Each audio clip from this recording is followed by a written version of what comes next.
Thank you for coming in to listen to the lecture on anti-black racism.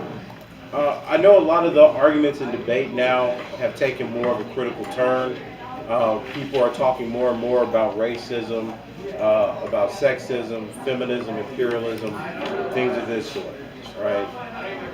And I think that one of the things that end up happening is that we misunderstand the exact terms that we're talking about.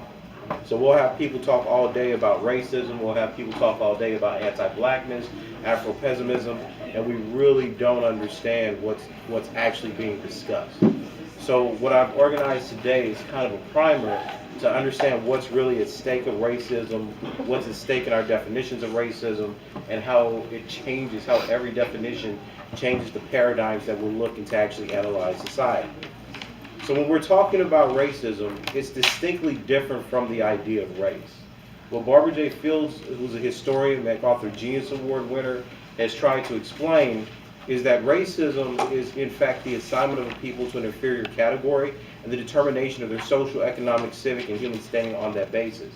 This means that when you're talking about the ideas of racism, you're not just talking about skin color. You're specifically talking about how your group or a certain body is marked and how the marking of that body by race as an imposition, right, imposes certain kind of dehumanization. Said differently, we're not simply talking about identity. A lot of the arguments that I see happen in high school debate and even college debate asserts that we're talking about the identity of people because of the color of their skin. What we're in fact talking about are the social processes and the kinds of structures that exist in a given society that make those populations disposable or create disproportionate ills or effects because those populations exist.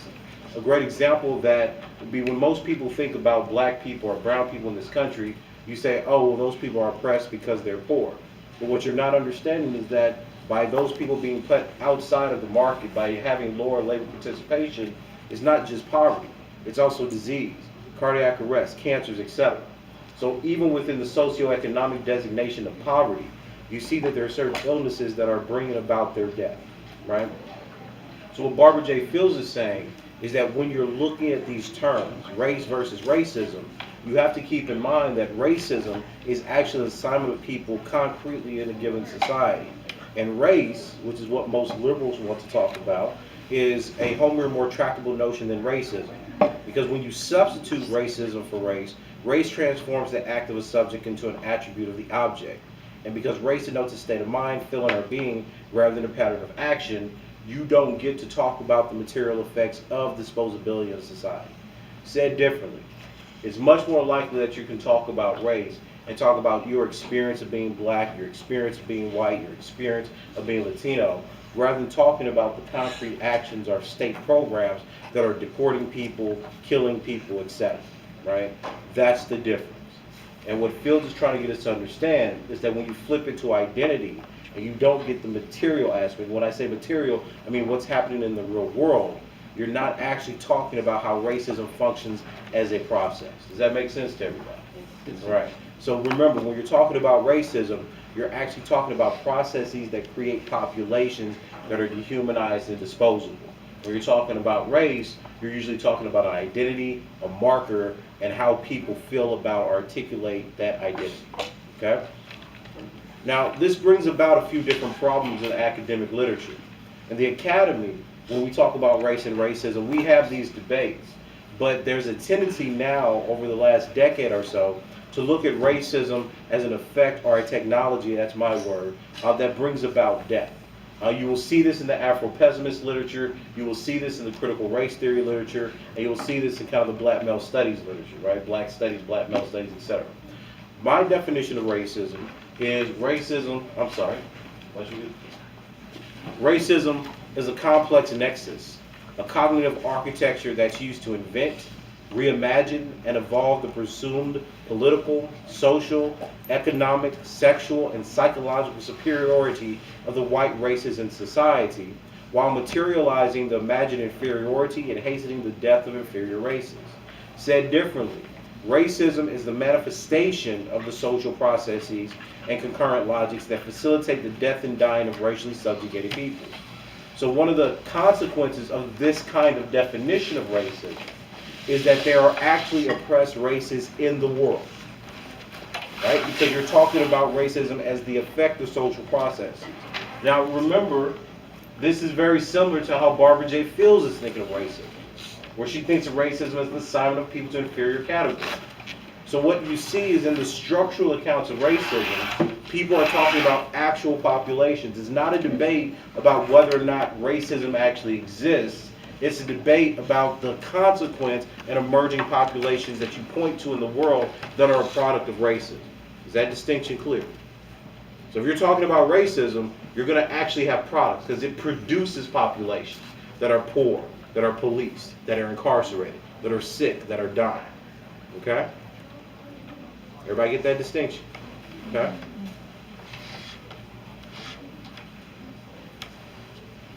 So within theory, there's a few problems that emerge. So if you're dealing with people who've historically been the product of racism, people who have been historically dehumanized, then how do you think that's going to compare with some of the theories that you're using in debate, which start off with the idea of rationality, that start off with the idea of humanity, that start off with the ideas of equality? They don't fit very well. So in our field, and Charles is a good friend and colleague of mine. Charles Mills, pointed this out. He said, look, the peculiar features of the African American experience, racial slavery, which linked biological phenotype to social subordination, and which is chronologically located in the modern epoch, ironically coincident with the emergence of liberalism's proclamation of universal human equality, are not part of the experience represented in the abstractions of European or Euro-American philosophers. And those who have grown up in such a universe, asked to pretend that they are living in the other, will be cynically knowing exchanging glasses that signify their white folks go again. Now what does Charles mean by that? What Charles is saying is that if you start from the premise that everyone's equal, that you start from the premise of the rational I or the cogito, if you like Descartes. I'm not a fan of Descartes, but if you suddenly want to go down that road, all right, you're going to miss the point of what black experience is actually bringing to the table. Black experience is pointing out the contradiction. That at the same time you get Enlightenment philosophy, which is where you get this autonomous, rational I from Kant, or Voltaire, or Hegel, you're missing that it simultaneously constructed the racialized other, who was an irrational, non-human, right, savage. So what Charles is trying to suggest is that you have a both and phenomenon. And what we ask people to do, especially when we're doing Lincoln-Douglas debate, is we're asking them to jump on the side of modernity and the side of Europe. So LD asks everyone, just pretend you're like the white people, that you too had human equality, that you too were the rational I. But that's not the history of racially subjugated people. So even in philosophy, we have to fight this battle, where people say, well, you can't start with the idea that philosophy itself created irrationality. You have to start with reason. You have to start with equality. And the question is, well, why do we have to do that? History didn't start with those things. So what racism does, what blackness does, is it problematizes the starting point that we take to be the basis of how we think and interact with problems. If you believe that you're a rational individual and you see reason necessarily linked to justice, you think that that's an easy direction to go. But if you've always been called a non-human, then the idea of justice it could in fact be oppressive. So you created democratic orders, and those democratic orders were substantiated based on colonies. And exploitation, death, murder of certain groups of people, certain bodies of people. All right? So black experience does not in fact start with the regular, I think therefore I am, reason tends towards itself, etc. It starts with the rupture of that idea based on the experiences of slavery, based on experiences of genocide, murder, X, Y, and Z. Does everybody get that point? Now the implication of this, though, is profound. Because if you have a different social historical location, if you start from a different set of assumptions, then what's the point of philosophy? What's the point of theory? How do you link an idea to a fact if you dispute the basis upon which the fact is based? So if you wake up in the morning and say, I think I'm a human being, and the world respects my life and humanity, and you're part of and another person wakes up and they're part of a group that's constantly policed and surveyed by the cops, and if they don't feel like their life means anything, then what's the talking point across that experience? Whose view of humanity is correct? You suggest your humanity means life, liberty, the pursuit of happiness. They think that their humanity is in fact disposable. And that's the conflict that we're meeting in metaphysics and philosophical anthropology. What is the starting point of the debate for the human? And I think that what happens a lot in debate rounds, even people who want to run questions like Afro-pessimism or critical arguments, miss that that's the starting point. You hide behind the rhetoric and the language of always being the slave, not understanding that the slave is the product of the processes by which people have been dehumanized. So if you start with that it's the product of it, then there can be no conversation, because the rational I, white people, civil society, democracy, justice, have in fact produced enslavement, genocide, murder, oppression, etc. So the presence of those types of things, the naming of racism, the naming of dehumanization, is in fact a critique and criticism of the idea that there's a universal and equal humanity. Is everybody following? Okay? So that immensely makes debate more complex. It immensely makes debate much more interesting. However, to understand why it's interesting, you have to understand the terms of what's being said. Right? And what often happens, because, and this is through no fault of your own, this is usually through other people not being able to translate a lot of this language, is that there's an assumption that if you can say things like the slave or etc., that you've just got it. But you don't just have it, because you don't understand what the slave is a product of. It's a product of civilized white society creating an in-group and then throwing people out because they don't fit either rationality, whiteness, humanity, etc. Okay?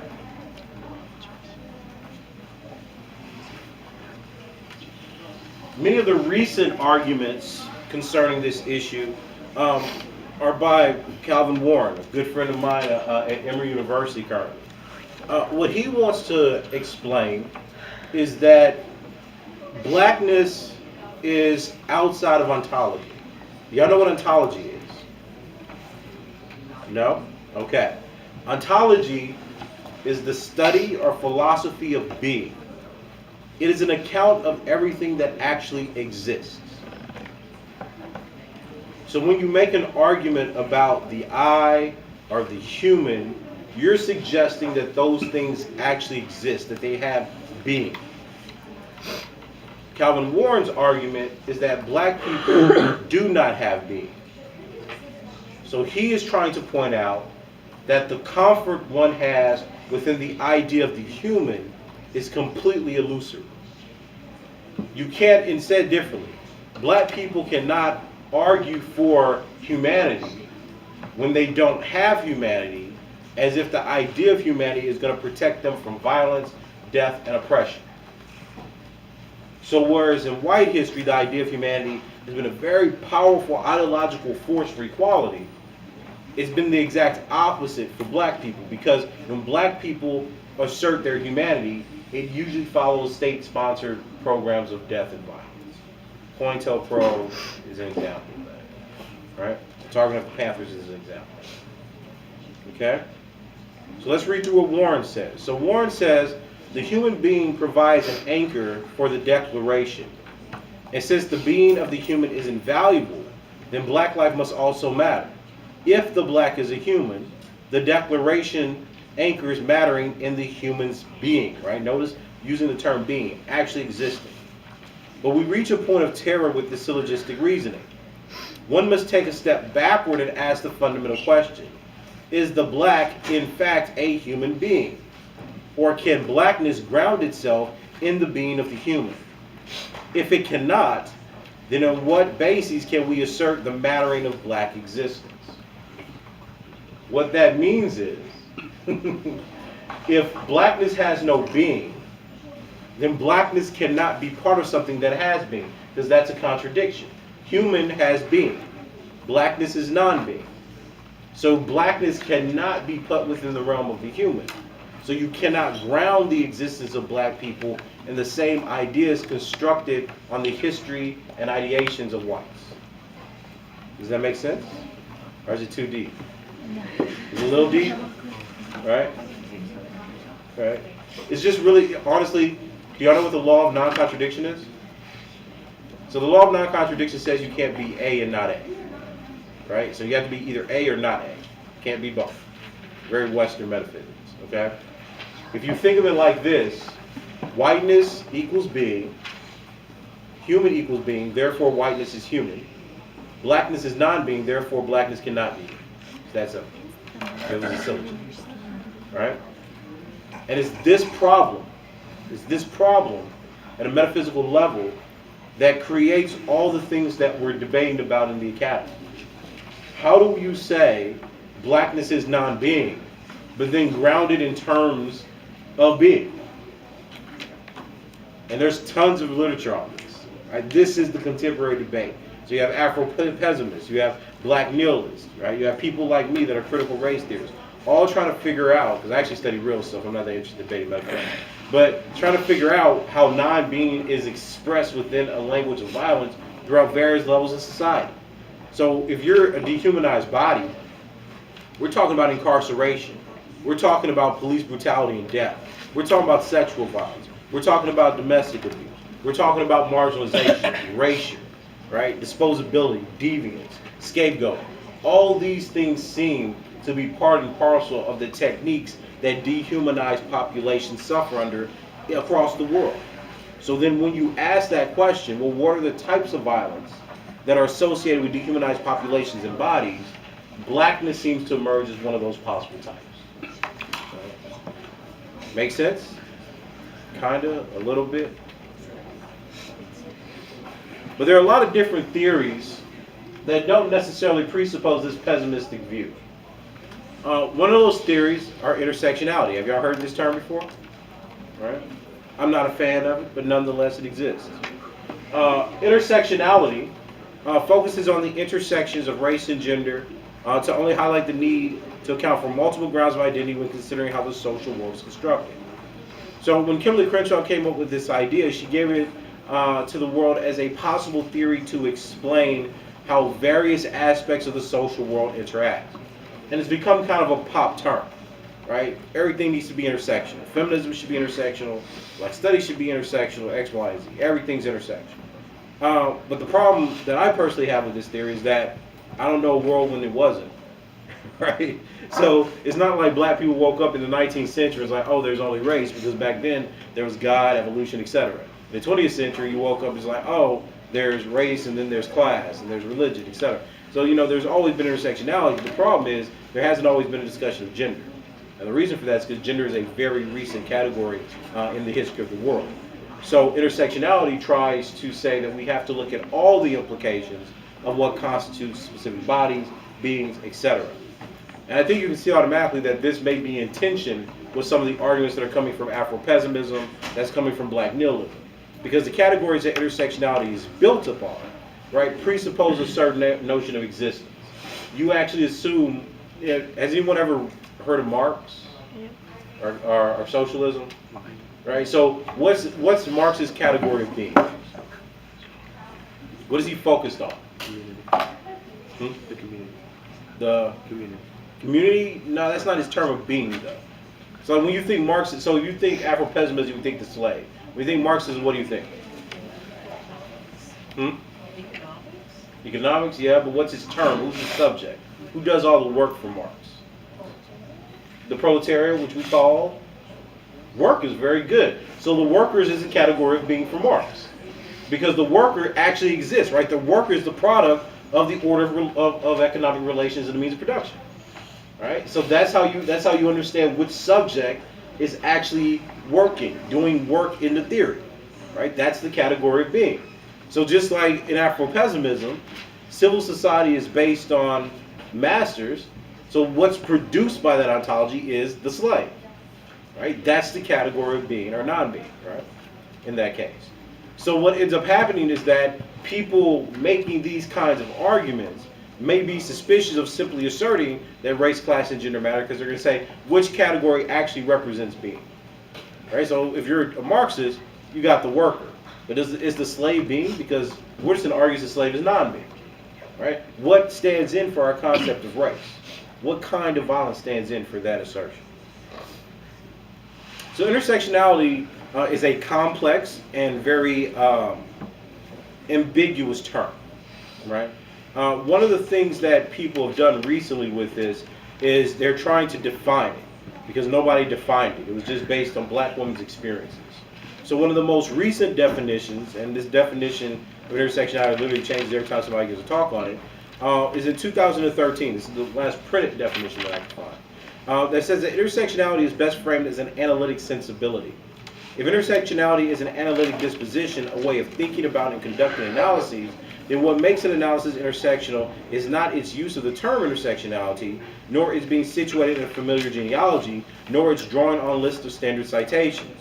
Rather, what makes an analysis intersectional, whatever terms it deploys, whatever its iteration, whatever its field or discipline, is its adoption of an intersectional way of thinking about the problem of sameness and difference and its relation to power. This framing, conceiving of categories not as distinct, but as always permeated by other categories, fluid and changing, always in the process of creating and being created by dynamics of power, emphasizes what intersectionality does rather than what intersectionality is. So that's just basically a way of saying that anything and everything that looks at multiple perspectives of existence, being or vulnerability, would fall into the category of intersectional thinking. Right? And while this is a very popular way of doing things, it perhaps is not the most critical way of diagnosing problems or social processes. Though people do use it, and it is the most popular theory in black feminist and contemporary feminist thinking and theory.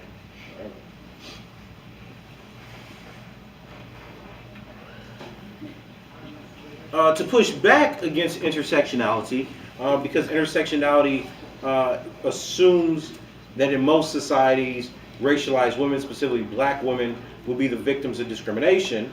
Evolutionary psychologists and social sciences have suggested another theory. The other theory that they suggest is called the subordinate male target hypothesis.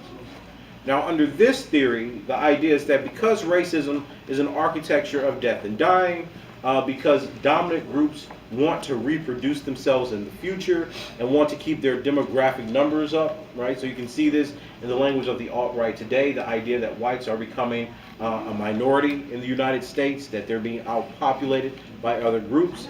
Social dominance theorists argue that racism is in fact designed to protect the demographic salience or the numbers that certain racialized groups have, and that's a primary concern about an organized society. In that system, they will view minority and racialized men as the greatest threat to endogamy, which is basically a race's ability to marry and reproduce itself in any given space or time. So the subordinate male target hypothesis argues that in essence and in general, we suggest that women from both arbitrary set in-groups and out-groups will be subject to gender discrimination and the dynamics of patriarchy. However, it is primarily out-group males rather than out-group females who will be the primary targets of arbitrary set discrimination. While arbitrary set out-group females will certainly suffer the effects of arbitrary set discrimination, largely as a result of their close associations with arbitrary set out-group males in the forms of husbands, sons, fathers, brothers, and lovers, we should expect that arbitrary set out-group females will not be the primary targets of arbitrary set discrimination. The reasoning behind this expectation is that arbitrary set discrimination is primarily a form of intersex competition perpetrated by males and directed against males. As such, arbitrary set discrimination can also be viewed as a form of low-level warfare directed against out-group males. Social dominance theorists label this the subordinate male target hypothesis. So whereas you get some complication in intersectionality, which gives you the product that if you're looking at race, class, and gender, that these disadvantages are going to fundamentally affect the way that people see feminized bodies, female bodies, right, gay, queer, queer bodies. All that presupposes that the perception of disadvantage in fact means disadvantage. Said differently, if you think that you're a black, or not if you think, but if you exist in the world as a black, queer, disabled woman, the assumption intersectionality makes is that all those positions of vulnerability will in fact make you more disadvantaged in the real world, right? Social dominance theory said Well, no, because you have to empirically test it. You can't just idealize a certain body. And when you test it, it seems that patriarchal white supremacist societies tend to target racialized men, Latino men, Muslim men, black men, for lethal violence. So they say that in the organization of society, patriarchies fear and oppress other men more than they fear and oppress other outgroup women. Does that argument make sense? Right?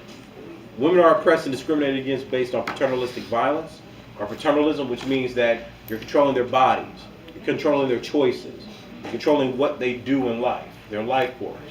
Whereas these other group of men, you're exterminating. All right? Does that make sense to everybody? All right. In my own work with white supremacy, I've designated this tendency to use lethal violence against racialized males as anti-black misandry. And what I mean by that is the ways in which racialized male bodies are framed as dangerous, criminal, the idea of the rapist, right? And how certain forms of gender theory, intersectionality, feminist theory seem to take the same kind of racist ideas we have and re-articulate it under the guise of masculinity. So the same way that Calvin Warren and Charles Mills's work were setting the stage for saying, look, in the idea of the human, you have all these racist assumptions about the I, about rationality, etc. It's the same way that I would say that under the category of gender and the feminine, you have all these racist assumptions of the rapist, the savage, the beast, etc. So what these theories or what these definitions are tending to do is trying to put within certain categories that are humanistic, like gender, like individuality, like freedom, a concept of the anti-blackness that they're in fact hiding. Said differently, if I said black men were naturally born criminals and rapists, would you say that's a racist idea? Yes. Yes? We could all agree. If I made the exact same argument and said black men seem to have a higher level of toxic masculinity, which makes them more deviant and prone to violence against women, would you say that's a racist idea? Yes. You would say it's racist? I would. Okay, good. I mean, Congratulations. It could be any person that have a Right. class. But most of us don't, right? Because we switch the frame. Right? Most of us think, well, that's gender theory, right?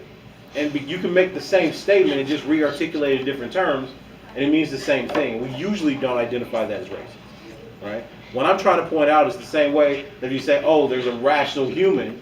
That means that, but then that means there were savages who were not considered human that were irrational. It's the same way that I'm trying to point in how you sneak anti-blackness within gender categories and propositions.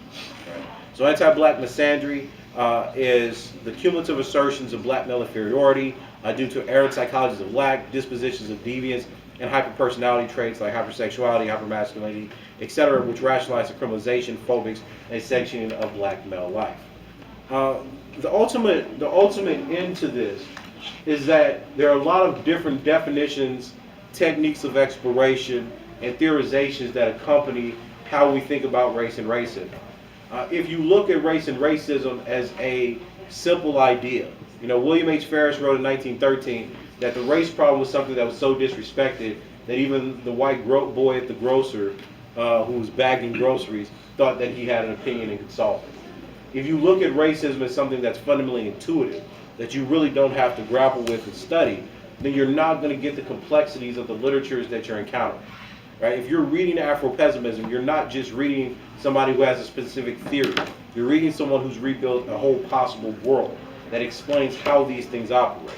If you're reading Calvin's Black Nihilism or Charles's work on the racial contract, these are people who have completely re-envisioned the world.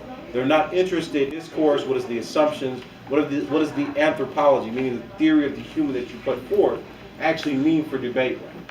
If you're going to come in and say, oh, I'm anti-racist, and your whole argument is based on Kant, who created a category of race, you may want to rethink what that means, right? So the idea here is that to study race and racism, you're in fact making an indictment of the processes that create or exclude people from the human or humanity. If you assume that everyone simply has existence in the same way, you're missing how categories like the slave are victims of genocide, or people who have been exterminated, whole groups of people like indigenous peoples have been erased from the annals of history. You can't assert that they have the same ideas if they don't even live or exist the same capacities to assert their ideas in the world. And that's what racism, or the study of racism, is trying to do. Questions?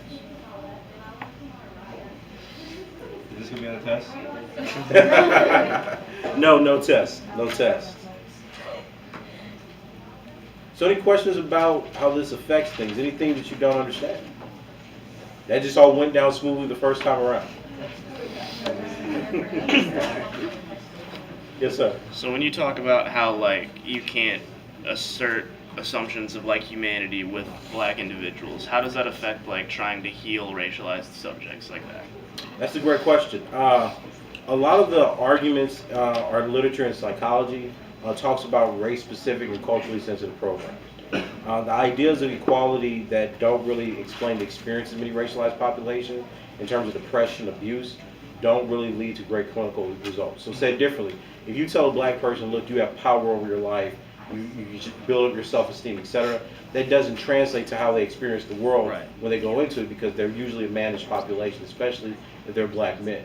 So community psychology, trying to change the environment they're in, trying to build up cultural resistance, coping mechanisms as black Americans, as Hispanic Americans, those things have been much, at least in the clinical setting, have been shown to lead to much better concepts. But isn't that kind of like trying to move them from an otherized state back into like the section of humanity that you're talking about? Yeah, if you take the universal approach, absolutely. But that's what I'm saying, that there's such a disjunct between being treated as a criminal, being racially profiled. If you tell them that, look, you're really just a human being, then it makes them seem delusional. And there's tons of literature that actually talks about this is the problem with white psychology, white therapists, etc., trying to use traditional ways, or white ways to restore self-esteem. Because when you look at depression amongst white population, you're usually looking at social isolation, problems with ego development, how they relate to other people. When you're dealing with black people, especially black men, you have real high-functioning depression. Black men still go to work, they still exist, but they have a feeling of hopelessness, devaluation of their own lives, suicidal thoughts, right? That's not a product. That's not a problem with ego development. It's a problem with self-worth. It's a problem with how they're treated in the environment and in the world itself. Okay. Other questions? Okay, I just want to see if I was getting this right. So you said that racism is used to protect the majority, like the common right man, for becoming they're becoming the minority now. So it's used to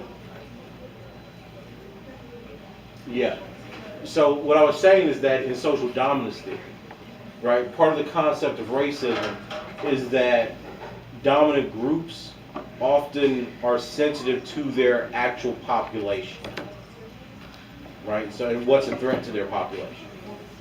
So, if you're a racialized group in America, and I use the example of the alt-right here, if you're a racialized group in America and you feel like you're losing power and demographic superiority, right? So your numbers are decreasing compared to other groups, then that's going to ignite something, because your argument is going to be, we have to defend or increase our population so that we don't become the minority.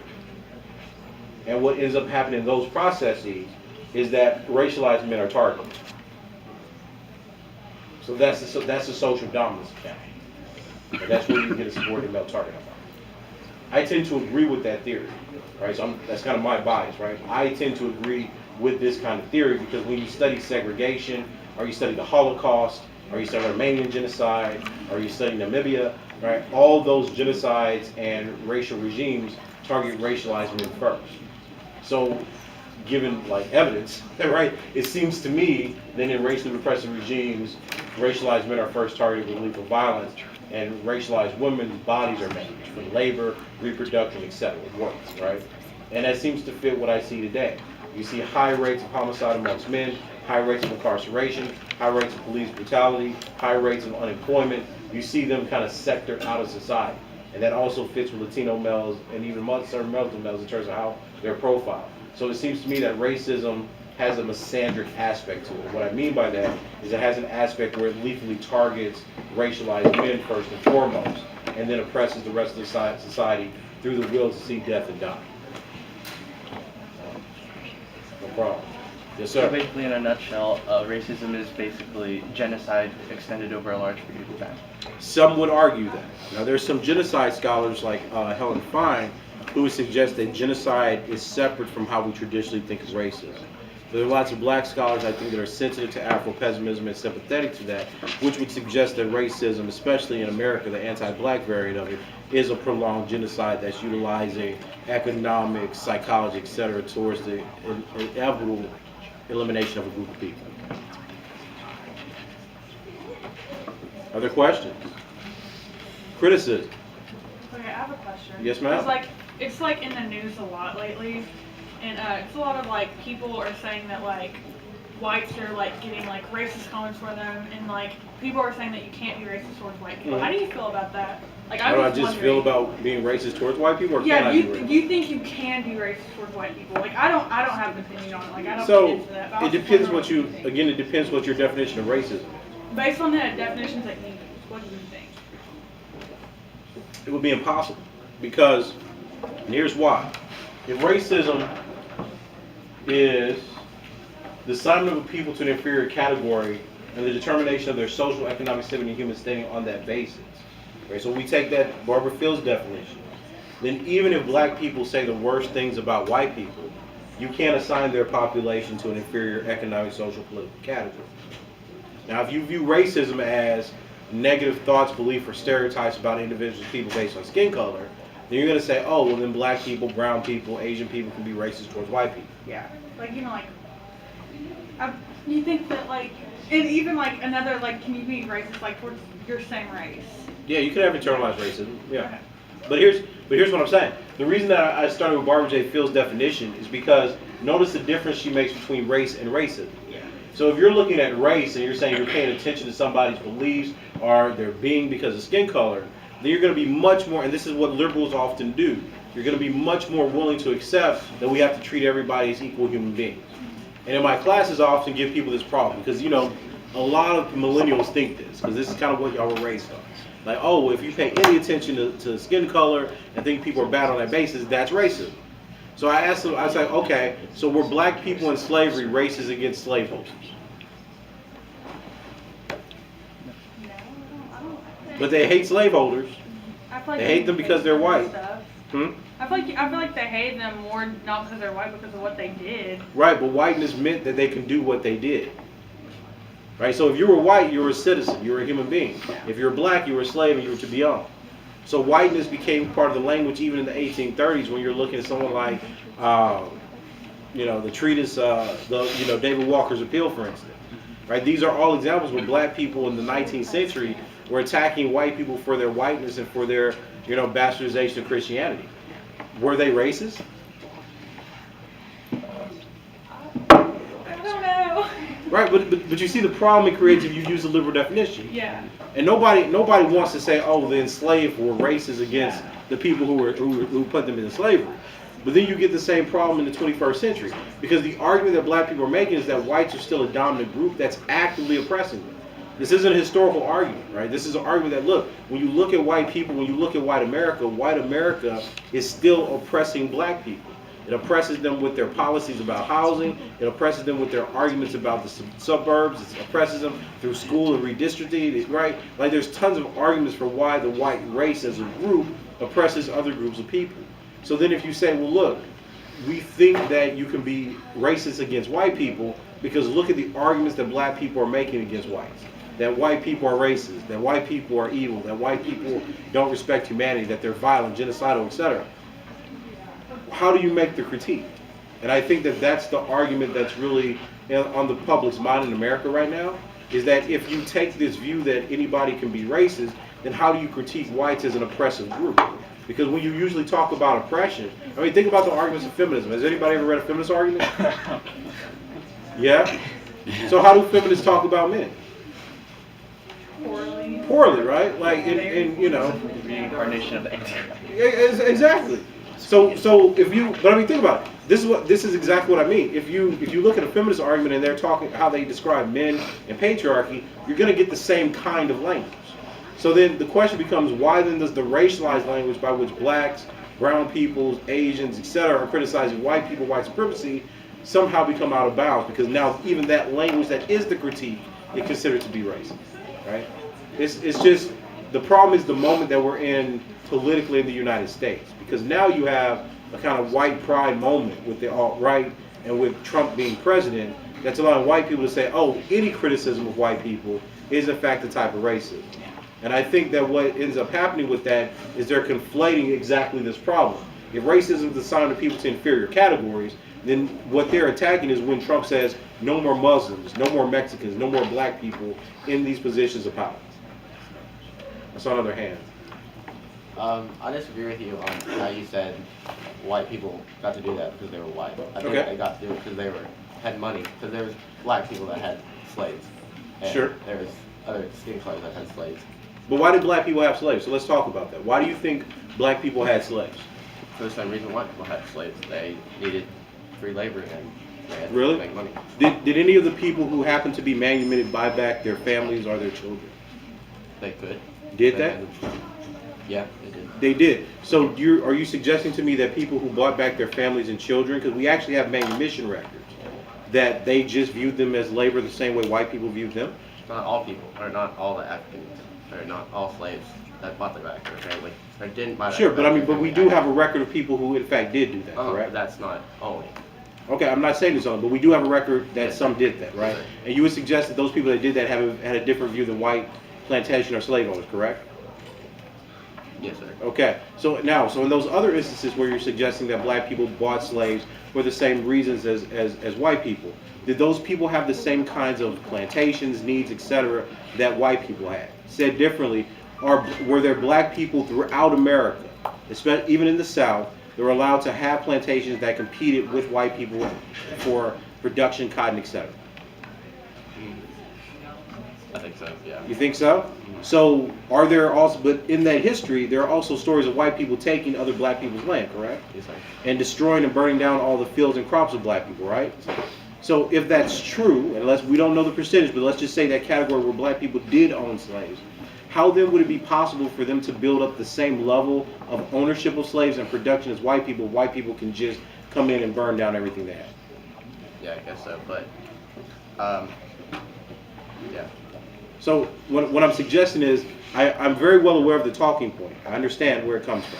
However, it's historically inaccurate because the arguments about black plantations more often than not, involves buying back black people so that they can either help them towards freedom or they were families. While there were some black people that did own slaves, specifically in terms of shipyards because it was easier to not compete with white people in those things, they were also heavily involved in challenging slavery. So the stories that we get about black people owning slaves are much more nuanced and often involve a certain level of resistance. Because besides from William Hannibal Thomas, I know of no other author in the 19th century that's black that was making an argument that was pro-slave. Right? They were very much doing the opposite. Right? Other questions? Yes, sir. This is just like for my own like thoughts that I'm having. How do you like compare like this whole idea of blacks being separate from humanity when it comes to ideas like Derrida's hauntology, for example? Mm-hmm. Well, this is really funny. It depends how you read Derrida. Right. So most people in America read Derrida as a European philosopher. Mhm. Most people in Africa read him as African because he's from North Africa. Right. I tend towards the African reading of Derrida, in the sense that Derrida makes this argument in his reflections on mythology that says that white logocentrism, is just literally a story, a lullaby that Europe's created to assert its own superiority. His arguments on forgiveness, on cosmopolitanism and apartheid, I think tend more towards blacks being excluded from humanity. But Derrida has sort of a humanism to him, right? That I think would then be incompatible with the Fanon other people of that time. So what I would say is, insofar as they agree that Eurocentrism, logocentrism, or the grammar of white civilization is illusory and flawed, it would be perfectly compatible. I think that's compatible with literature. I think the disagreement is, do you take on kind of Derrida's view that black people are human, and the grammar obscures that, right? That these narratives of white superiority and race obscure seeing black people's humanity, or do you say that grammar is fixed and there will always be this misperception of white humanity? Okay. All right. And then how do you feel about like the argument of like reparations? Mm-hmm. Well, it depends. I think reparations is certainly needed in the sense that there was unjust enrichment from the labor of African peoples, Indian peoples as well. Do I think that that's going to happen in this kind of society at this time? No. What do you think is necessary to like facilitate that, and what kind of reparations? You know, I mean, it's hard to say because there's so many different armies of reparations. Right. I think in the United States, free education, you know, is certainly a way, but there's studies showing that education doesn't really help social mobility of black people, especially black men. I think that the divestment of white wealth, so some kind of distributive justice is needed. But do you think, just to interject there, do you think like that education, like that it doesn't help social mobility is due right now to the fact that it's largely inaccessible, or do you think that it's just No, I even think it's a structure, yeah, even if you had education, so like, you know, Deborah Pager's work, it talks about educated black men with a college degree, 4 years of bachelor education, compete with white men who've had 1 year of college. Right, Like, okay. they prefer white men with 1 year of college and a criminal record over educated black men with no criminal record. Okay. These are systemic aspects of discrimination, and this is what actually lays at the basis of why you just had the Shetty and Hendren study talking about downward mobility of black men. So even if black men start in the middle class and have a great education, because of job discrimination, they tend towards downward mobility. These are structural issues in our society. Discrimination in terms of the kinds of jobs black and brown men can get, the types of perceptions we have of them, the stereotypes about criminality. All these actually affect the ways that, you know, economics, wealth accumulation, et cetera, happen. Right. And now most of the economists like Sandy Darity and Derek Hamilton are talking about wealth instead of income. So they're comparing the wealth between white families, households, and neighborhoods to black and brown families, you know, households and neighborhoods. And they're saying that that's the major drive of economic inequality. Reparations is the only type of thing that could address wealth. Many of the other proposals are based on income and individual success. So until we make those kind of structural changes, I don't think reparations is really an effective way to talk about it. Though I do support them. Right. Support them too. Other questions? I know there's some definitions in here that you're a little suspicious of. Feel free to ask questions. This is not a debate. Like, I'm not here to convince you. I'm just here to discuss it with you.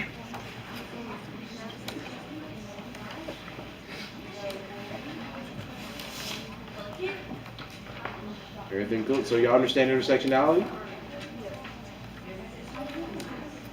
Yes, no? Why? It's like y'all keep looking at each other. I'm confused. What's going on? It's like, no, I don't want to say anything. Yes, Yes, sir. say. Oh, was that a hand or? I didn't read mine. Oh, okay. Come on, Colton, share your inner thoughts. Yes, share your inner thoughts. Do it. Go for it. That's what I'm saying. Like, you're goading each other. What is? It's not. Why are you scared to ask a question? It's just question. It's a safe space. I tell my students all the time. It's a safe space. There's no judgment.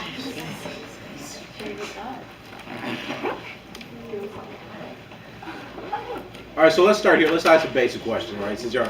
So, do you agree that whites in America are a class of oppressors? Let's start there. Yes or no? Historically? I don't think you could say a whole race would be a group of oppressors. Okay. Now that's how I why? kind of feel about it. Because Okay.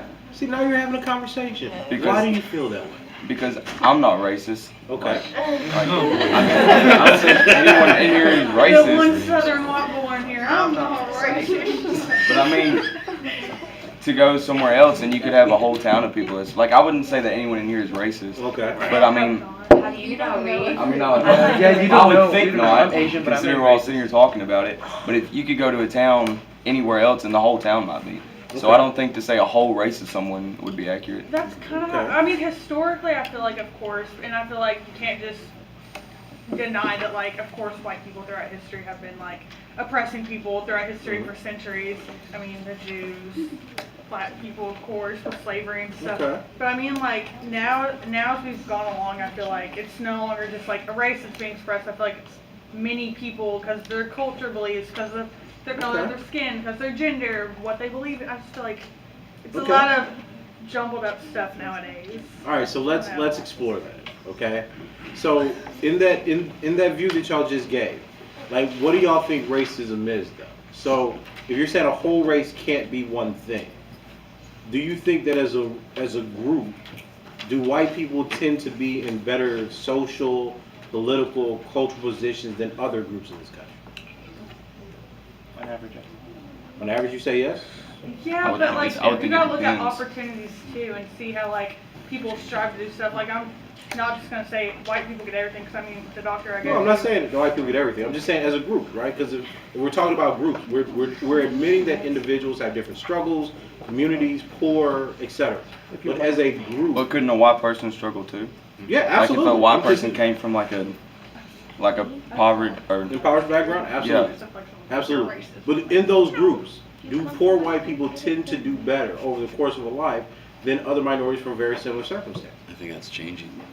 You think it's changing? I think, you know, I think. I don't think a it's group the of- same. I think- Like you couldn't take the same information from 30, 40 years ago and like apply it to today. No, we study this stuff now. Like this is what economists do. This is what stratification economists do. I think white people have taken the back seat, you know, and that, I mean, between feminists and, you know, blacks and hardworking Latinos and stuff like that. I think the white, especially our generation, we're kind of like, oh, you know, sit in the back now about it. But do you think their life chances are worse? So do you think they have the same levels of homicide, of police brutality, of incarceration? That's what y'all think? So you think white people as a group have the same levels as all these other groups? Well, like I said, No, I think it it's depends big. on where you're at and where you come from. Or maybe, So or even like taking it into like something less extreme. School districts, for example, here in Hallsville, this is a primarily a white school district. And the school district that we come from, Hydra, is a type 1 school district, and it's primarily, it's a high amount, like, we still have a white majority, but still, wait, do we still have a white? No, we don't, and we're having funding problems like crazy, and yet, Hallsville doesn't have as many funding problems. Okay. They're primarily, So you think that's because? not as you much as think we do. Do you know how much debt we have? We have $100 million in debt. But you think that's because like this school is primarily white? No, but I'm just saying that as an example. I'm not blaming them just because this is white. This is dumb. No, I know. I'm saying I was No, just that's trying not to what get I'm where saying. you're coming I'm just saying that that's the data. This is unbiased. Yeah. See, but I look at it as like, in America, research says that Asians are making more money than anyone in yeah, America. Asian groups make And we more don't, money. Yes, I we do. mean, how I look at it is we don't. Like, we My look parents at are it- both doctors. I get to say. I'll say my doctor, Okay. like, making way more money than my household, and like, we don't look at Asians and go, you're racist because you're doing like better No, than but us. no, you're absolutely right. See, that's what like kind of trips me up is because like people will look at people in like politics and be like, you got there, you're racist. But can I ask you a question? Yeah. So here's my question. So you're absolutely right. White Asian men and women, right? You know, make more than white Americans. Yeah. Does that translate then into their control of certain economies, politics, and government positions? I guess. I mean, But it that's doesn't. not an But that's what I'm saying. Asian Like, I mean, I'm willing. That's what I'm saying. I'm willing to walk down whatever path y'all want to go on this. But my question is going to be that if you accept that, because that's actually a true fact, right? Asian men and women make more than white men, right? Why do you not see then? Because they're technically the most successful and enriched group in the country. Why do you still not see them running politics, running for political office, etc.?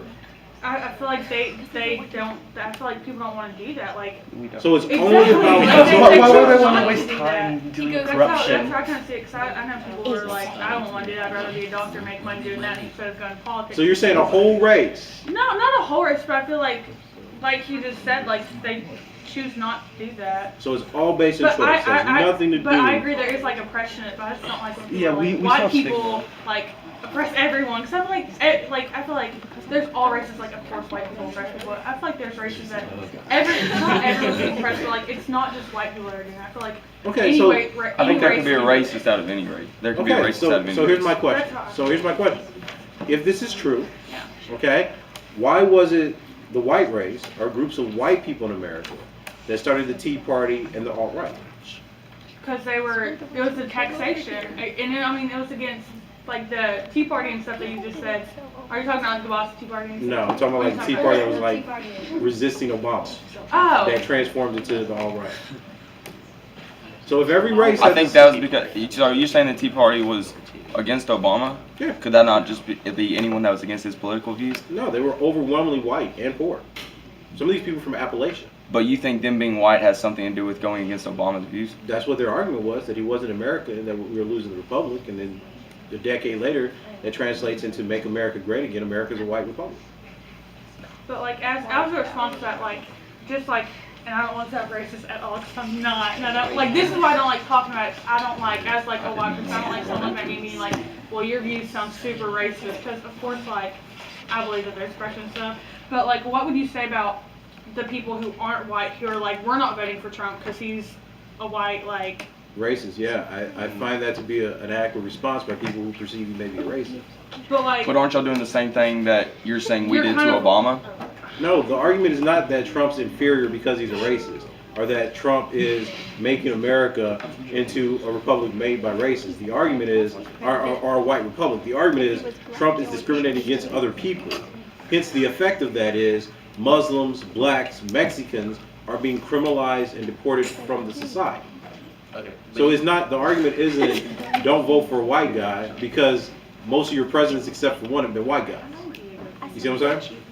Yeah. Yes, sir. You keep on saying that Trump's racist, but his wife's not only from, where is she from? She's not white. She's So- Caucasian. So I, She's Caucasian. She's not white. She's Caucasian. She's white. She's European. But I don't think he's racist because She's Central European. I think Obama's worse than him because he took multiple $1 million in fraud. What was it? It was. I'm just looking at political, like I think it's political views, not based on like your at-home stuff, like based on like who's gonna like run America. But I think a lot of people forget to look. So let's ask a very basic question.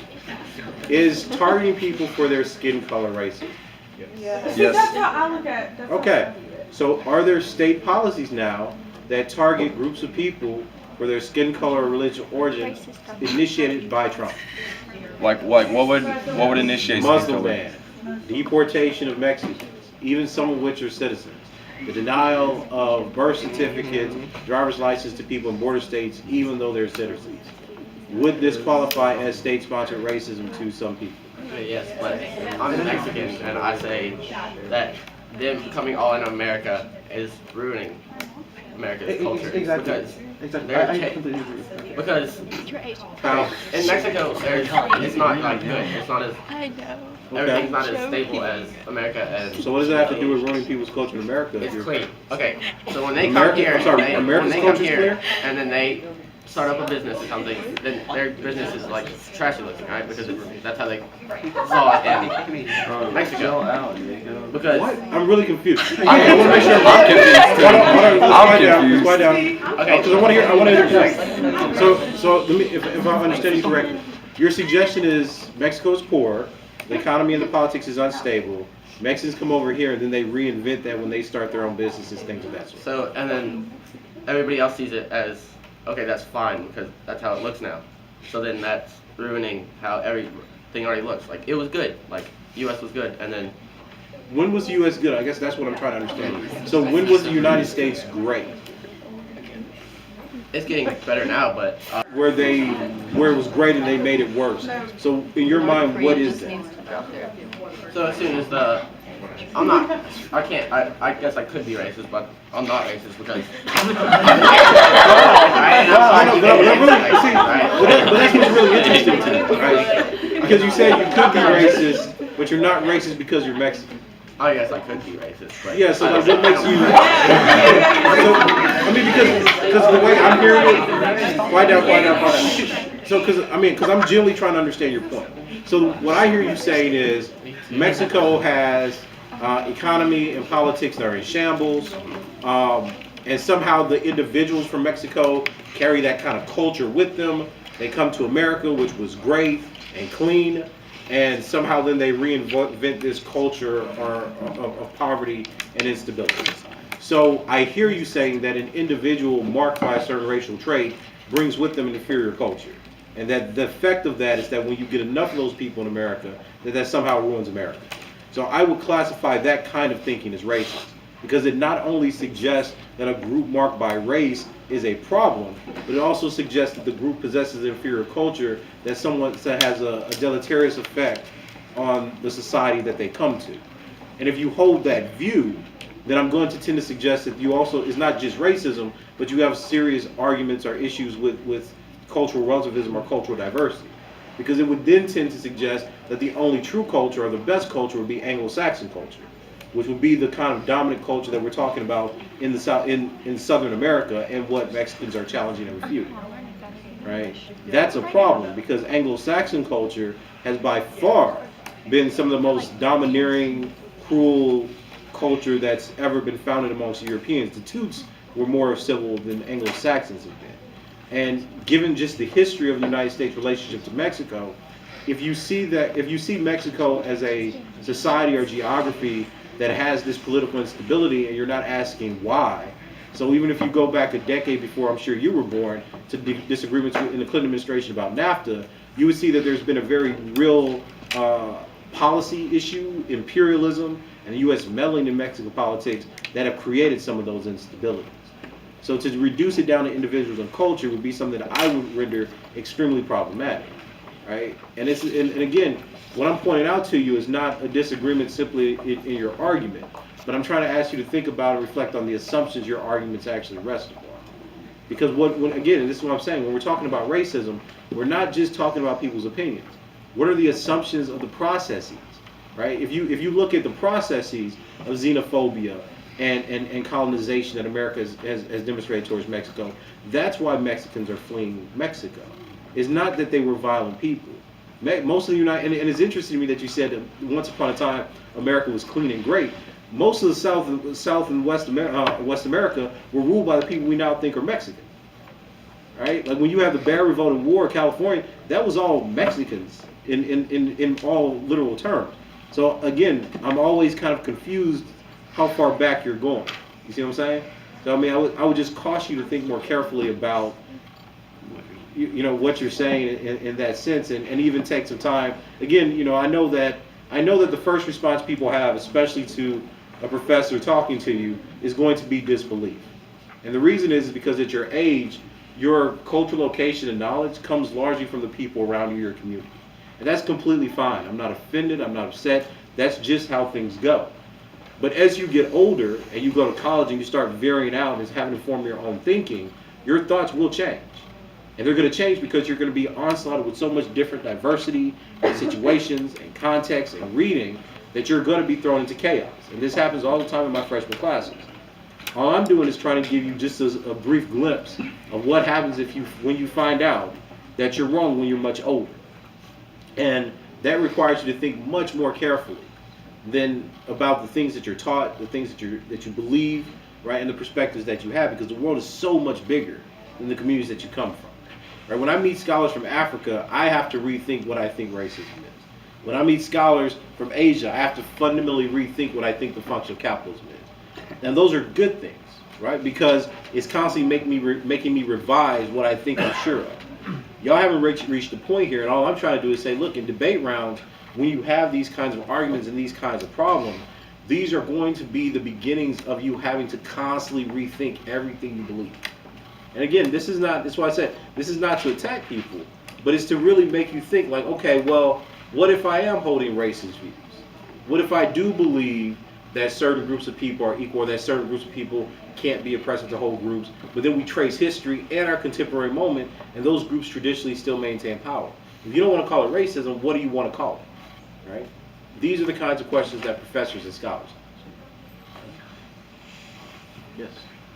I wonder, what would you describe as the origin of the idea of a unified culture of whiteness, I guess, from the oppression of different white groups such as Italians, Irish? Right. What would you say about the unification of that identity So, and its origin? There's a really good book called Shades of Difference by Richard Reese that actually addresses this point.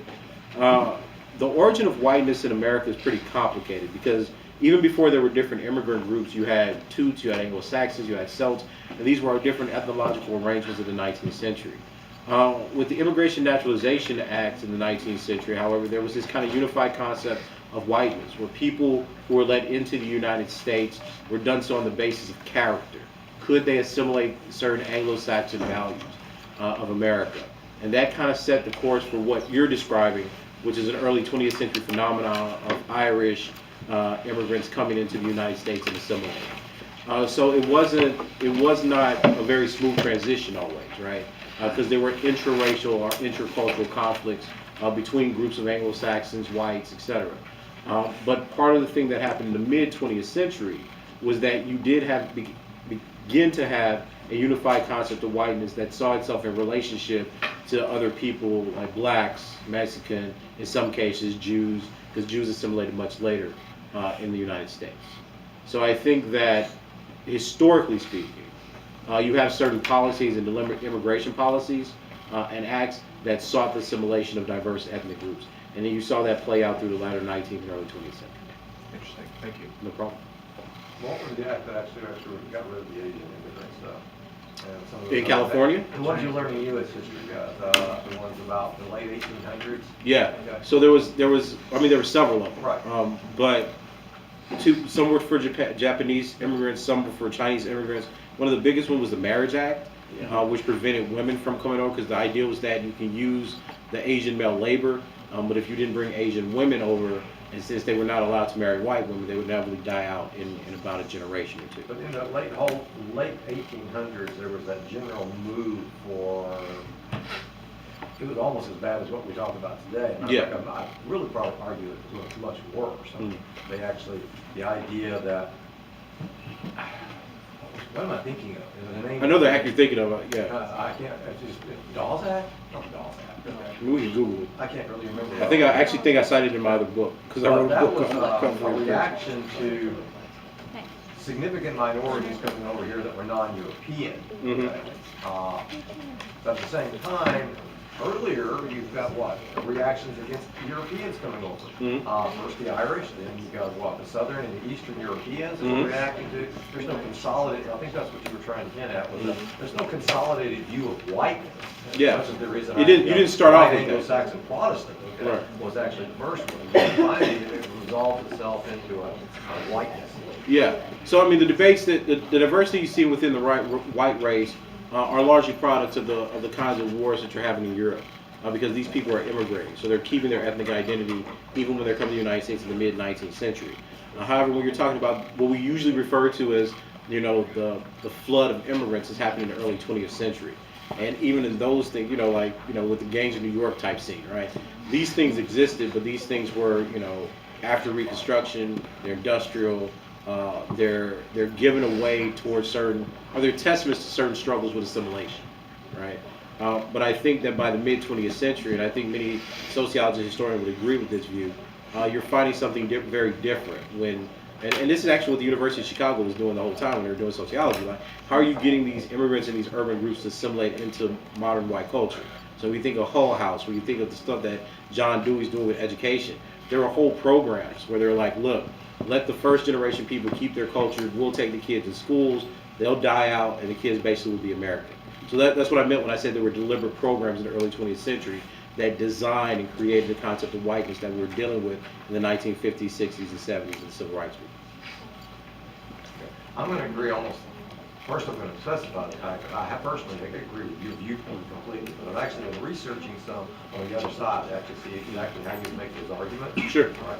Some of the arguments I'm hearing for actually supporting the white viewpoint is the fact that immigration inside the United States right now is at a much higher degree than it ever was before. I think right now we're taking 1 million illegal immigrants every year, plus a lot more illegal immigrants. And so when we look at the fact that immigration has always occurred inside the United States, it's never truly threatened our actual culture of what we essentially were.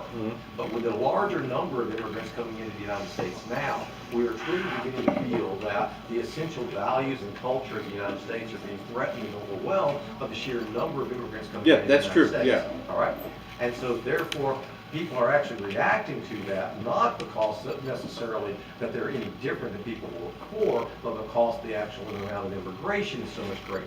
Number two, they're arguing that the cultural groups which are coming in, which are actually threatening the whiteness of America, if you want to put it that way, is the reason they're so threatening is that these cultures are able to be so much more in contact with their cultures they came from because of cell phone technology, because of the internet, because of better communications, and therefore they're tending to retain the cultures that they bring over here instead of assimilating. rather than assimilating into our culture here.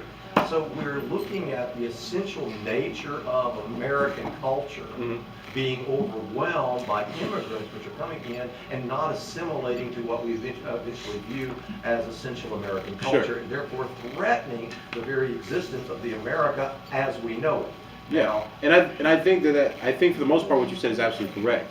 I would disagree with one point though. This debate did happen in the 1900s.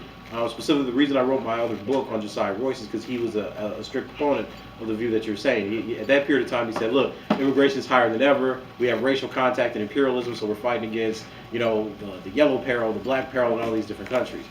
So these arguments have been debated before. I guess what I would bracket is, for the most part, I think you've adequately captured what people on the other side are fearful of.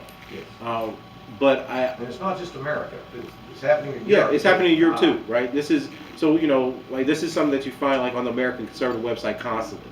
That, you know, whites are being overrun in Europe and they're being overrun in America because of immigration and because of slow birth rate. You know, these are constant pieces of the puzzle. What I would suggest, however, is notice what it assumes. Muslims in America, Mexicans in America, blacks in America don't have a fear of assimilation or not assimilating the same way that white Americans and Europeans do. And this has been part of the conversations that I think have been going on in the UN, where they're talking about human rights and whether or not population, police brutality, etc., is in fact a form of genocide. So when they came out with a report 2 years ago, they in fact said that using immigration policies, police brutality, incarceration to control population growth would fit under the definition of genocide. Part of the response that you have by paleo-conservatives has been to say, well, nation states or republics have a right to retain what they see to be their values under the right of self-determination. This is why you get this language used by people in the alt-right like Richard Spencer. However, that assumes, and this is what I'm saying is the contradiction of the language in the country, that assumes that the core values of America are white. Because the people who allegedly would form the melting pot, which was a popular term in the 1990s, if more of their culture is coming into the country, why is that threat? And I think that what you've described is a very correct process of what's causing a lot of the problems and actually the birth of the alt-right movement in the United States. I tend, however, disagree that these things are in fact markers of the essential culture of America. I think these are markers of the traditional Anglo-Saxon culture of America, which wants a white republic and wants certain idealistic or what we now call conservative values to reign supreme. Right? And ultimately that's tied to demography for many white Americans, and I think that's where you get social dominance theorists and some of the people that are doing anti-blackness trying to criticize that perspective. Okay, we all that are in debate, where is this going to show up? Every single affirmative case is actually going to reduce restrictions on immigration, isn't it? So therefore, is every single affirmative case going to be open to an attack from the negative that basically says increasing immigration to the United States is therefore hurting the United States. It is overwhelming the essential structure of it. All right? How is the affirmative going to have to answer that? Everything he just said. All right? You understand this? In other words, look, we're actually here learning about how to debate, right? Whether it's LD topic or the CX topic issue. All right? This is going to be an argument. And this is going to be a valid argument in almost every single round of somebody standing up there. And what you're going to have to portray is that fundamentally, if you are arguing against immigration from that viewpoint, you are arguing racist theory, and therefore promoting racism, and therefore this ought to be rejected. All right? Otherwise, every single affirmative case is actually going to fall simply because you can't answer these arguments. In other words, and what y'all were actually trying to do a second ago is actually ask him some questions that we're trying to say, I don't know if I'm a racist or not, but I actually believe that immigrants coming into this country are hurting the country. Well, you're going to find somebody who's going to put that down. There's some pretty good writers out there that are not idiots, okay, that are writing some pretty good arguments in that way. And they're using those facts, like I pointed out, the fact that we have more immigrants coming into the United States, they're not assimilating as much, they're therefore changing the essential culture of the United States, and in the process, turning America into something that it was not before. And therefore, the affirmative case is therefore causing that to happen, and therefore the affirmative case should be rejected. Got it? How are you going to answer that? You're going to basically say, my opponent is basically advocating a racist argument, all right? He is actually advocating what is wrong with America instead of what is right with America, that we accept others, we accept immigrants, and things like that. So. You have to think, people, And this is what I meant when I started saying that, you know, when we're discussing racism, we're not just talking about individual beliefs, we're talking about actual processes. Just think about this. If you stop immigration to this country, you're basically creating a program of social engineering. Because what you've done is you've decided that in the next 10 years, the majority of the babies born are going to be of a certain complexion, language, culture, etc. And that's what we're talking about. So it's not that police brutality is just a racist thing. Police brutality, incarceration, having people die because of disease, these are programs of social engineering. They dictate what populations are going to look like within a specific geography. And that's why I was urging you to understand that these are not just about whether or not you believe that, you know, you hold a racist belief. The question is, do you participate in it? The reality of the world is that most of you are going to marry people that look like you, right? That's what I meant when I said endogamy. You're going to marry and reproduce people that look like you. And what ends up happening then is that you're probably going to reproduce some of the same values you have, some of the same expectations you have, some of the same beliefs that you have about social structure. All of these things taken together are what people are going to complain about as producing social inequality. And all we're doing as scholars is we're diagnosing the motivations, the histories, and the consequences that this kind of program of ideology actually has when it becomes part of society. Yes, ma'am. Alright, I'm not in debate, but can I still make an argument? Yeah, sure. Going back to like immigrants ruining our culture, in my opinion, like America as a country doesn't really have a culture. Like when you think of other countries, like you think of Canada, you think of like maple syrup and snow. When you think of like England, when you like think of England, you think of like all things British. You know, so like in my opinion, whenever immigrants come, there's no like culture to ruin because America itself doesn't have like a definitive culture. Okay. Yeah, it's just it's like But that was made by an immigrant. So they can't like get into that. Well, I think, but this is what's interesting. You know, before I came here, I had to teach one of my undergraduate classes, and we actually got into this argument about immigration. You know, so they were saying, look, you know, it's a conservative university, and they were arguing like, oh, you know, we're doing so much to stop immigration, et cetera, et cetera. And I asked them, well, I was like, where do you think the immigration comes from? And they're like, Mexico. I was like, really? I was like, so we don't have a northern border that's bigger than the southern border? And they were like, oh. But they're like, but they're not a threat. So here's, and I'm serious, this is what people were actually saying. So they were saying we're against illegal immigration, but they didn't consider the Asians and the Canadians illegal immigrants. So what I pointed out to them, so then, you know, I make this statement, and suddenly everybody wants to get on Google.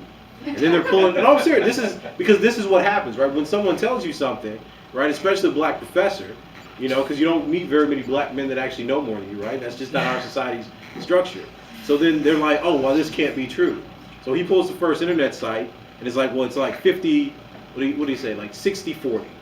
And I was like, well, yeah, I've heard that statistic. Well, more of it says it's 50-50. Are breeding the type of things that I'm seeing 3-4 years later when kids are coming out of high school into my classes, you know. So yes, I do think it's regional in the sense that the South is always more provincial than practically every other place in the country. But it's also ideological because we teach people in the South basically to stay in the South so they reproduce the values that they're taught to their children. All right, so I have a question. So, Yeah. so basically, my view on immigration and basically with all the deportations going around is that it's not that we have a problem with the people. We have a problem that they're coming here illegally, because, for example, like Do we anecdote. really care about illegal immigrants?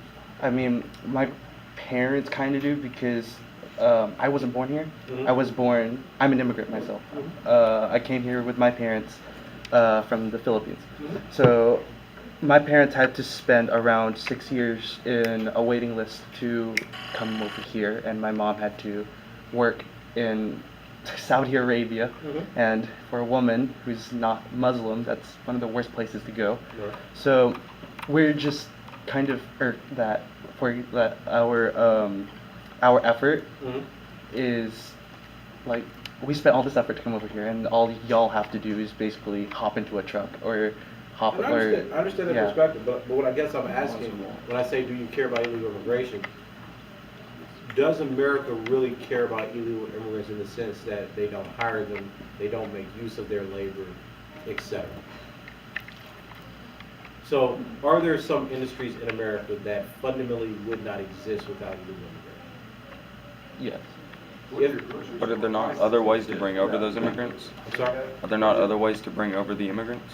Well, I mean, don't it we have depends. visas and stuff that bring them over? It depends, not under And- Trump, but previously, yes, there was. I mean, think about the H-1B visas. I mean, that was one of the huge arguments at camp. And we're bringing all these bright minds in, and you said that we wouldn't have certain industries. Is that what you said? Without illegal immigration. And like the statistics were like 1/3 of people with PhDs or whatever were immigrants. Immigrants, yeah. But would those people take jobs picking fruit? No. Right, and that's the problem. Like, I completely agree with you. I'm not denying that you have a huge influx, especially talented and gifted. Right, this is what creates brain drain in other countries that come to Right, America. right. Nobody denies that. That's the fact. We can look that up and verify it. What I'm suggesting, however, is that there have always been economies and industry that depends on illegal immigration. So while we scapegoat illegal immigrants as criminals, things that are not necessarily true, because the rates of criminal activity or deviance, most illegal But isn't it immigrants- against the law for them to come over here? It is. Which makes them criminals, wouldn't it? Yes, but you don't get a higher level of crime for illegal immigrants than you do anybody else in their city. But what they're doing is illegal. I completely agree. But what I'm saying is, it's illegal and people benefit from it. Because you've created a market for illegal immigrants so that businesses can make more profit by knowing they're illegal and exploiting their labor. But what is a Muslim immigrant from a country that's war torn supposed to do under Trump? Stay there and die because he doesn't want Muslims in the country or come in illegally? Are there not other Doesn't countries even- who bring in refugees? Yeah, but Trump slowly limited it to those people who could be there. And But you're certain saying those groups can't get Muslims there. would have to come here to find jobs and they can't do it. But there's other places. It's Yeah, not there are just other places, America. but here's my question, right? You're absolutely right. There are other places that they could go. But say they come to America. In that world, which is the choice that we're talking about now, is it more just to say they should come to America to not be killed, or that they should stay in their other country?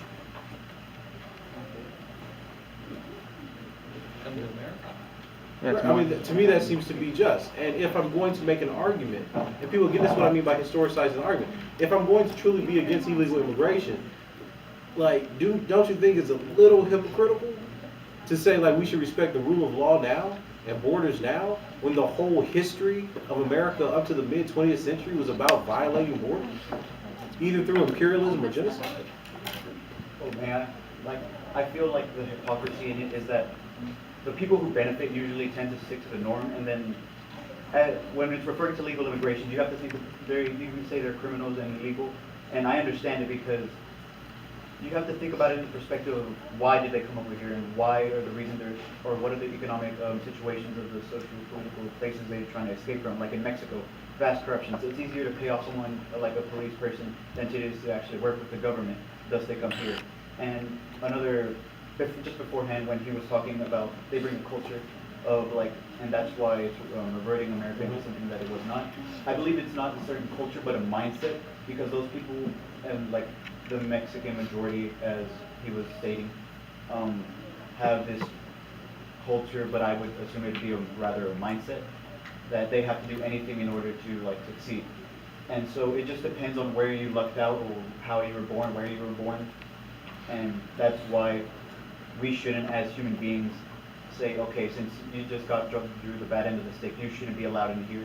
I think, but on the other hand, just so you know where I stand, I believe there should be some sort of immigration screening that is more fluid for people to come in. Okay. But although we should try to be more secure and just better than the United States as a whole. And to the fact that when was America great, I feel like America's always been great, but it's only depending on the people. It depends on who you are, and it'll never be great to everyone. Or because great is obviously an opinion, and to you, there's a lot of crime in minority places, so it'll never be great to them. But the higher you are, the more benefits you gain from this country, the greater it will be to you. So there will be no unification in that term ever, as long as we live. That's fair. So that was just my opinion on it. And I then, appreciate it. Yeah. But I mean, but again, people, this is what I'm saying. I understand that some of you have a very strong sense of following the law and following the rules. And I think that as you get older, and you start seeing a little bit more of what governments and countries and states do, maybe that will lessen a little. And again, you know, I guess for me it's always interesting, right? Because I hear these things year after year. Like this, your responses are what freshmen believe, right? Like seniors don't believe this anymore. But freshmen, I respect where people are, you know, in that. But I guess I'm trying to suggest, if you think of rules and what's illegal or not illegal, you have a sitting president that is probably going to, at least someone's going to try to impeach him, or someone saying that you literally broke practically every rule of campaign finance and you know, and colluding with a foreign nation. You know, it's funny to me when we talk about rules. And while I'm certainly sympathetic to the fact that illegal immigrants should not be illegal and should not come into the country and all these other things, I'm just wondering how we feel about the UN citing America for intervening in foreign countries and governments and destroying economies and creating many of the circumstances that cause people to flood into the United States. They've done it to my home country. Right. You see, you know, Like they brought, like my parents were raised under a dictatorship and the Marcos dictatorship, and we tell Americans these people are attacking our culture, and we completely eliminate what we've done to them. And I'm saying that as a scholar, this is not based on my politics. This is based on me actually having to read and deal with the complexities of certain situations. It tends to expand your moral universe.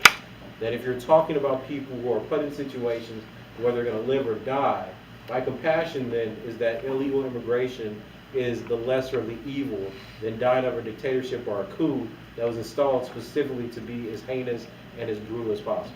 So do you think, so you're saying that immigrants coming over here for like fleeing what's going on, like I get that. So do you think that we should have open borders? I have advocated open borders in the past.